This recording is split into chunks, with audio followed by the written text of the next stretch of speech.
Welcome to lesson 6 English for beginners. এই লেসনে আমরা দেখব কিভাবে অন্যান্য ইংলিশ স্ট্রাকচারগুলো গঠিত হয়। আমরা এর আগে 5টি স্ট্রাকচার দেখেছি। লেসন 4-এ আমরা দেখেছি subject verb, subject verb complement, subject verb object. Lesson 5-এ আমরা দেখেছি subject verb object plus object, subject verb adverbial.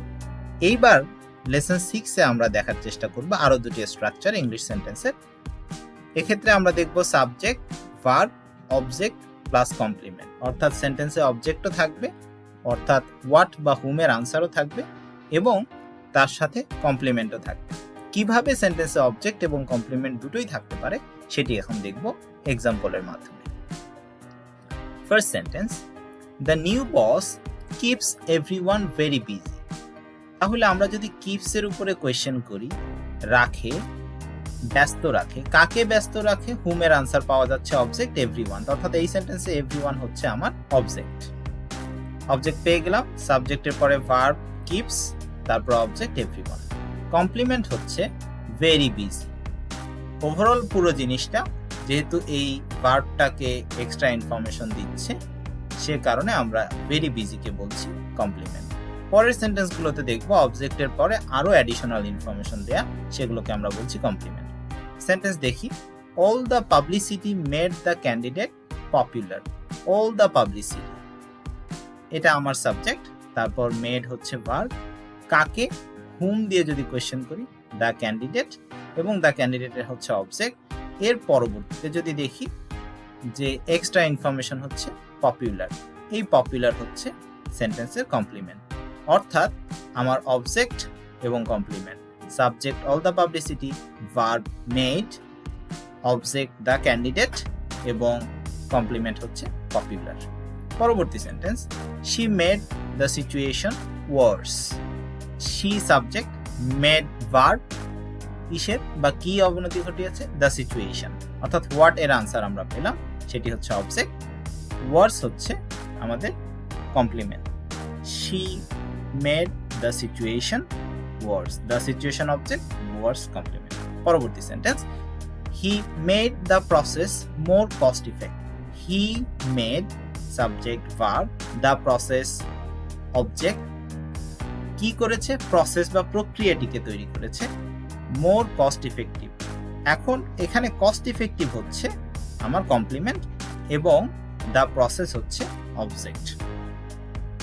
আমাদের প্রত্যেকটি সেন্টেন্সে কোন শব্দগুলো বা কোন ফ্রেজগুলো অবজেক্ট সেটি ডান দিকে দেয়া আছে এবং কোন শব্দগুলো বা কোন ফ্রেজগুলো কমপ্লিমেন্ট সেটি ডান দিকে দেয়া আছে। আমরা যদি এখানে একটু পজ দিয়ে প্রত্যেকটা সেন্টেন্স আরেকবার চেক করে দেখি, তাহলেই ইনশাআল্লাহ অবজেক্ট এবং কমপ্লিমেন্ট একই সেন্টেন্সে বুঝতে আর অসুবিধা হবে না। পরবর্তীতে আমরা যদি আরো একটা স্ট্রাকচার দেখি, আমরা এর আগে কমপ্লিমেন্ট আলাদা করে দেখেছিলাম, এর আগে আমরা আলাদা করে অ্যাডভার্বিয়াল দেখেছিলাম। এবার সেন্টেন্সের সাথে অবজেক্টের পরে কিভাবে অ্যাডভার্বিয়াল থাকতে পারে সেটি দেখার চেষ্টা করি। এখানে দেখা যাচ্ছে she puts her mobile in her purse। Adverbial prepositional phrase আমাদের মনে আছে, noun phrase, prepositional phrase, adverb, এদের সবাইকে আমরা অ্যাডভার্বিয়াল বলি। এখানে puts her mobile, সে রাখে, কি রাখে? আনসার হচ্ছে মোবাইল। ইন হার পার্স হচ্ছে অ্যাডভার্বিয়াল যেহেতু প্রিপোজিশনাল ফ্রেজ, তাহলে অবজেক্ট হচ্ছে মোবাইল, ইন হার পার্স হচ্ছে অ্যাডভার্বিয়াল। একইভাবে পরবর্তী সেন্টেন্স যদি আমরা দেখি, the police found the car beside the dustbin. Found verb, কি পেয়েছে? হোয়াট এর আনসার? Object the car. কোথায় পেয়েছে? বিসাইড হচ্ছে এখানে preposition, beside the dustbin prepositional phrase, যেটাকে কিনা আমরা বলি adverbial. So the car object, adverbial হচ্ছে বিসাইড দ্য ডাস্টবিন, এই দুটো হচ্ছে আমার অবজেক্ট এবং অ্যাডভার্বিয়াল গেল। সেন্টেন্সের শুরুতে দ্য পুলিশ, ফাউন্ড হচ্ছে ভার্ব, দ্য পুলিশ সাবজেক্ট। এবারে যদি পরবর্তী সেন্টেন্স দেখি, হি created a nice design of the resort. কি তৈরি করেছে? আনসার হচ্ছে ডিজাইন, অর্থাৎ কি এর আনসার বা হোয়াট এর আনসার? Design object. পরবর্তীতে অফ দ্য রিসোর্ট হচ্ছে আমার অ্যাডভার্বিয়াল। এরপরে the captain led the team with care. কি লিড করেছে? অর্থাৎ কি পরিচালনা করেছে? The team. এখানে দ্য টিম হচ্ছে অবজেক্ট, বস্তুবাচক অবজেক্ট। হোয়াট এর আনসার। তার পরবর্তীতে আছে উইথ কেয়ার। এই উইথ কেয়ার যেহেতু প্রিপোজিশনাল ফ্রেজ, তাই এদেরকে আমরা বলতে পারি অ্যাডভার্বিয়াল। অর্থাৎ একই সেন্টেন্সে একই সাথে সেন্টেন্সের সাবজেক্ট অবজেক্টের পর অবজেক্ট এবং অ্যাডভার্বিয়াল দুটোই থাকতে পারে। এই লেসনের মাধ্যমে আমরা দেখলাম আরো দুটি structure. Number 1 subject, verb, object এবং কমপ্লিমেন্ট একই সাথে থাকতে পারে একটি সেন্টেন্স, এবং সেক্ষেত্রে সেন্টেন্স বেশ লম্বা বা বড় হয়ে যায়। পরবর্তীতে আরো একটি সেন্টেন্স সাবজেক্ট, ভার্ব, অবজেক্ট এবং অ্যাডভার্বিয়াল। শুধু adverbial, subject, verb, adverbial sentence হতে পারে, আমরা আগে দেখেছি। তবে সাবজেক্ট, ভার্ব, অবজেক্টের পরেও আলাদা করে অ্যাডভার্বিয়াল যোগ হতে পারে।